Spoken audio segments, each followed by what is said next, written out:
I'd like to ask you a question essentially about the methodology in studying the propaganda model and how would one go about doing that? Well, there are a number of ways to proceed.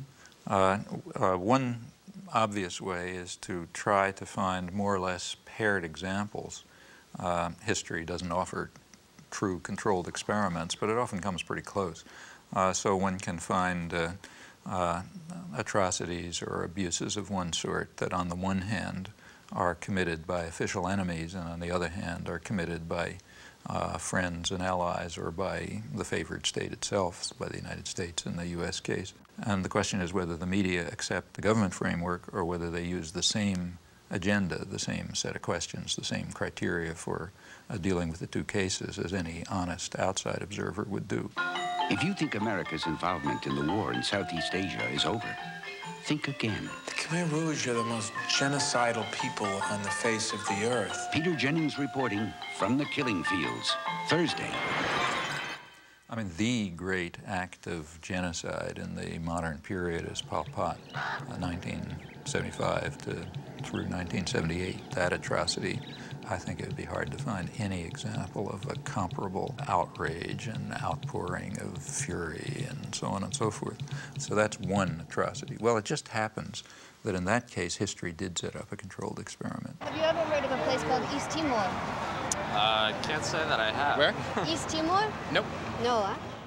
Well, it happens that right at that time there was another atrocity, very similar in character, but differing in one respect. We were responsible for it, not Pol Pot. Hello, I'm Louise Penny, and this is Radio Noon. If you've been listening to the program fairly regularly over the last few months, you'll know East Timor has come into the conversation more than once, particularly when we were talking about foreign aid and also the war and a new world order. People wondered why, if the UN was serious about a new world order, no one was doing anything to help East Timor. The area was invaded by Indonesia in 1975.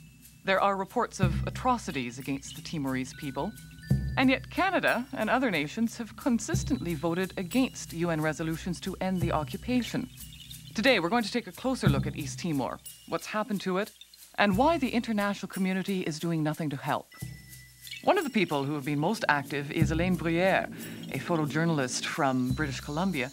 She's the founder of the East Timor Alert Network, and she joins me in studio now. Hello. Hi. One tragedy compounding a tragedy is that a lot of people don't know much about East Timor. Where is it? East Timor is just north of Australia, about 420 kilometers, and it's right between the Indian and Pacific Oceans. Just south of East Timor is a deep-water sea lane, perfect for U.S. submarines to pass through. There's also huge oil reserves there. One of the unique things about East Timor is that it's truly one of the last surviving ancient civilizations in that part of the world. The Timorese spoke 30 different languages and dialects amongst a group of 700,000 people. Today, less than 5% of the world's people live like the East Timorese, basically self-reliant. They live really outside of the global economic system. Small societies like the East Timorese are much more democratic and much more egalitarian, and there's much more sharing of power and wealth. Before the Indonesians invaded, most people lived in small rural villages.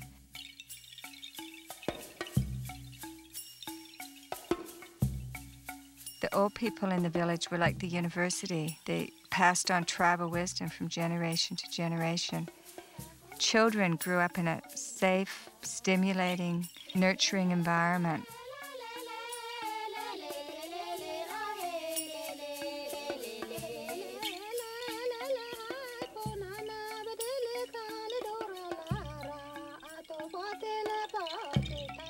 A year after I left East Timor, I was appalled when I heard that Indonesia had invaded. They didn't want a small, independent country setting an example for the region. East Timor was a Portuguese colony. Indonesia had no claim to it, and in fact stated that they had no claim to it. During the period of colonization, there was a good deal of politicization that different groups developed. A civil war broke out in August '75.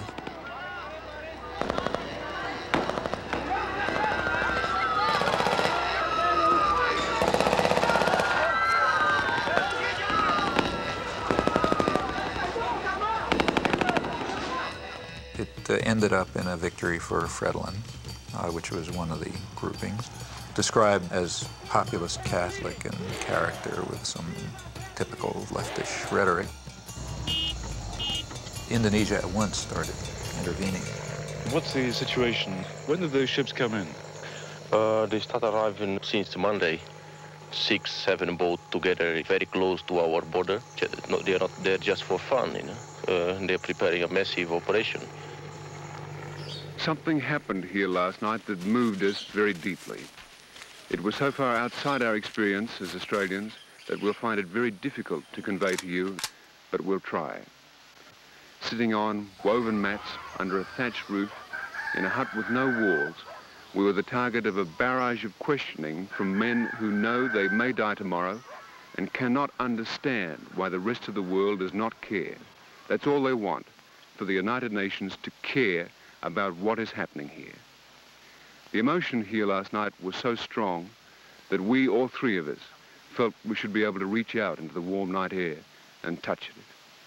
Greg Shackleton at an unnamed village, which we'll remember forever in Portuguese Timor.